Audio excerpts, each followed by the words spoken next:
আমি যে আমার নিজের ছায়াকেও বিশ্বাস করে নেওয়াই যেভাবে তুমি নন্দিনী ম্যাডামকে দোয়ালে। সরি সরি ভাইডু, আপনার হলেন পাবলিক ফিগার। এই পাবলিক কি হয়েছে বলে একটা ব্যাপার আছে। এই 4-5 খেয়ে তো রাস্তা বের হয়। রাজবীরকে জ্ঞান থাকছিল ভাইডু আমার। এমন দুরাদেশ যাদের করেছ অপমান, অপমানে হতে হবে তাদের।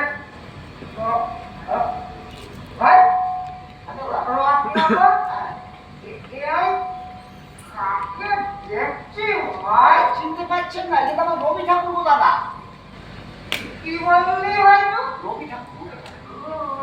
রবি ঠাকুর? না না না না, এ বাবা নিশ্চয়ই অপোজিশনের কেউ হবে। সারা চুল দাঁড়িয়ে লাগিয়ে আমার পেছনে বাম্বুরে বাইরে গেলে সারা দেখাচ্ছি মজা না দেখি।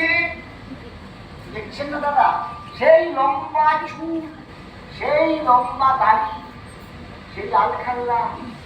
সত্যি বলছিস তুই? হ্যাঁ, তাহলে তাহলে সত্যি বল।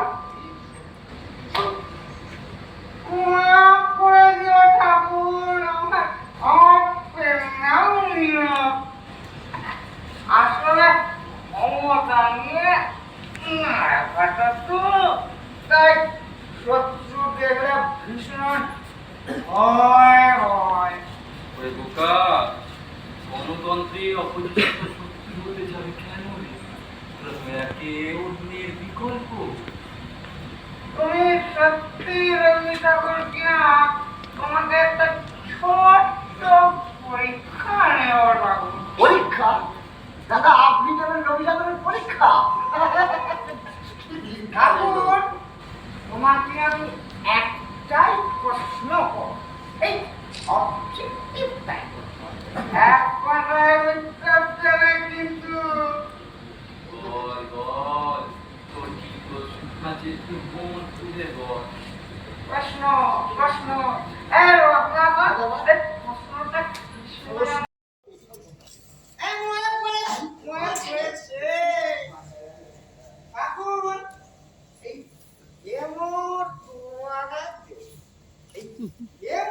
দুয়ারের কবিতাটা তুমি কেন লিখেছিলে বলো তো?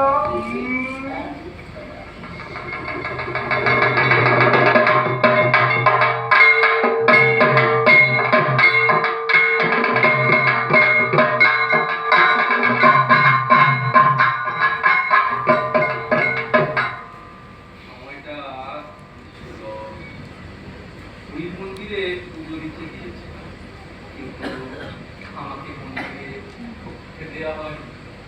কি বলছো ঠাকুর? তোমাকে মন্দিরে ঢুকতে দেওয়া হয়নি? কিন্তু কেন?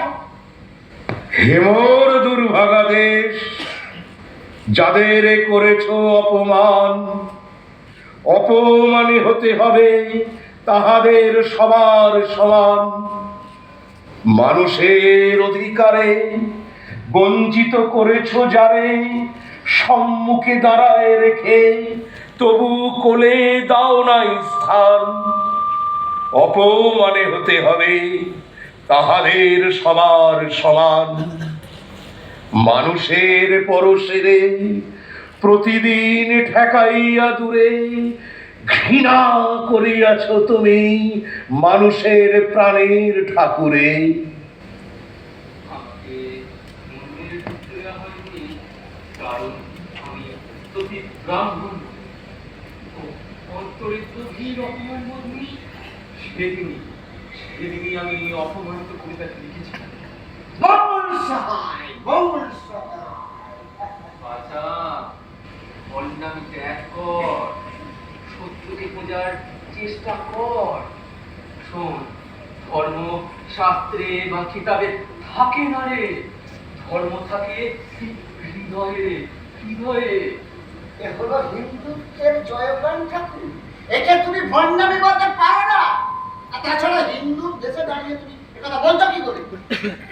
ব্রাহ্মণ্যবাদী পৌরোহিত্য শক্তিকে তুমি অপমান করছো ঠাকুর। ওরে পৌরোহিত্য শক্তির সংকীর্ণতা যুগ যুগ ধরে জাতপাতের রাজনীতি দিয়ে এ দেশটাকে তো একেবারে পঙ্গু করে রেখেছে রে। সাথে কি আর বৈদান্তিক সন্ন্যাসী হয়েও বিবেকানন্দ ওই পুরোহিতদের বলেছিল কোনে রাক্ষস ব্রাহ্মণ সহায়, ব্রাহ্মণ সহায়। এই গোটা দেশ জুড়ে আমরা হিন্দু ধর্মের পুনরুত্থান চাই। ওরে মূর্খ, হিন্দু ধর্ম বলে কিছু হয় না রে। ভারতের ইতিহাসটা আগে ভালোভাবে পড়। এ দেশ শুধু হিন্দুর নয়।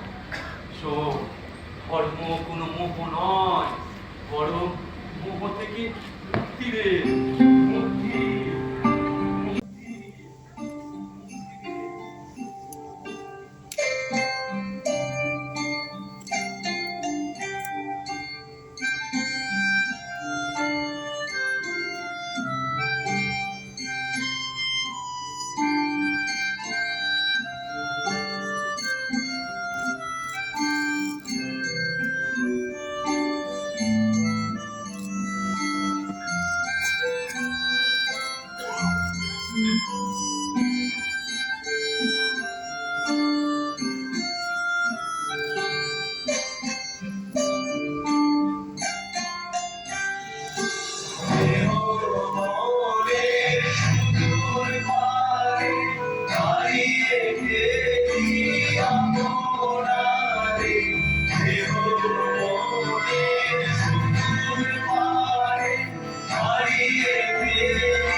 বেশ বেশ চমৎকার বললে তো ঠাকুর।